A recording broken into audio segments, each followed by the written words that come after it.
बिहार में एक जिला है जिसका नाम वैशाली है।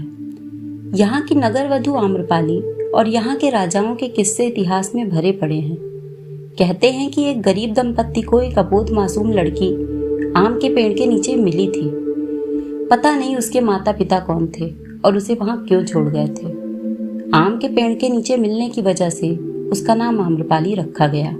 आम्रपाली जब किशोरावस्था में पहुंची तो उसके रूप और सौंदर्य की चर्चा सारे नगर में जंगल की आग की तरह फैल गई। नगर का हर पुरुष उससे विवाह करने के लिए लालायित हो उठा। राजा से लेकर व्यापारी तक हर कोई उसे पाना चाहता था। आम्रपाली के माता पिता के समक्ष अब दुविधा और भय उत्पन्न हो चला था। अगर आम्रपाली किसी एक को चुनती तो राज्य में अशांति फैल जाती। जब वैशाली के राज प्रशासन को इस बात का पता चला तो उन्होंने नगर में शांति स्थापित करने के लिए आम्रपाली को नगर वधु बना दिया। आम्रपाली को जनपद कल्याणी की उपाधि 7 साल के लिए दी गई। ये उपाधि साम्राज्य की सबसे खूबसूरत और प्रतिभाशाली स्त्री को दी जाती थी। इसी के साथ आम्रपाली को अपना महल मिला, सेविकाएं मिली और साथ ही मिला पुरुषों से शारीरिक संबंध बनाने के लिए चयन का अधिकार। आम्रपाली की सुंदरता ही उसके लिए एक अभिशाप बन गई। आम्रपाली राज दरबार की नर्तकी भी बन गई। आम्रपाली के रूप की चर्चा जगत प्रसिद्ध थी। उसके सौंदर्य की मात्र एक झलक पाने के लिए सुदूर देशों के राजकुमार उसके महल के चारों ओर अपनी छावनी डाले रहते थे। वैशाली में गौतम बुद्ध के प्रथम पदार्पण पर उनकी कीर्ति सुनकर उनके स्वागत के लिए 16 श्रृंगार कर अपनी परिचारिकाओं सहित आम्रपाली गंडक नदी के तट पर पहुंची।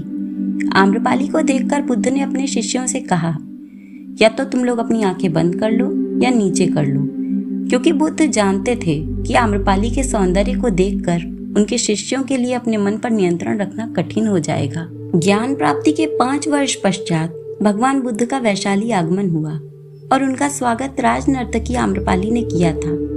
बौद्ध धर्म के इतिहास में आम्रपाली द्वारा अपने आम्र कानन में भगवान बुद्ध और उनके शिष्यों को निमंत्रित कर भोजन कराने के बाद दक्षिणा के रूप में वो आम्र कानन देने की कथा बड़ी ही प्रसिद्ध है। यह भी कहा जाता है कि आम्रपाली एक बौद्ध भिक्षु पर मोहित हो गई थी। आम्रपाली ने उस भिक्षु को न केवल भोजन पर आमंत्रित किया बल्कि उससे 4 महीने के प्रवास के लिए भी अनुरोध किया था, परंतु उस भिक्षु ने उत्तर दिया कि वो अपने गुरु गौतम बुद्ध की आज्ञा मिलने के बाद ही ऐसा कर सकता है। अंत में आम्रपाली ने गौतम बुद्ध से कहा कि मैं आपके शिष्य को मोहित नहीं कर पाई, बल्कि उसकी आध्यात्मिकता ने मुझे ही मोहित कर धर्म की राह पर चलने को विवश कर दिया है।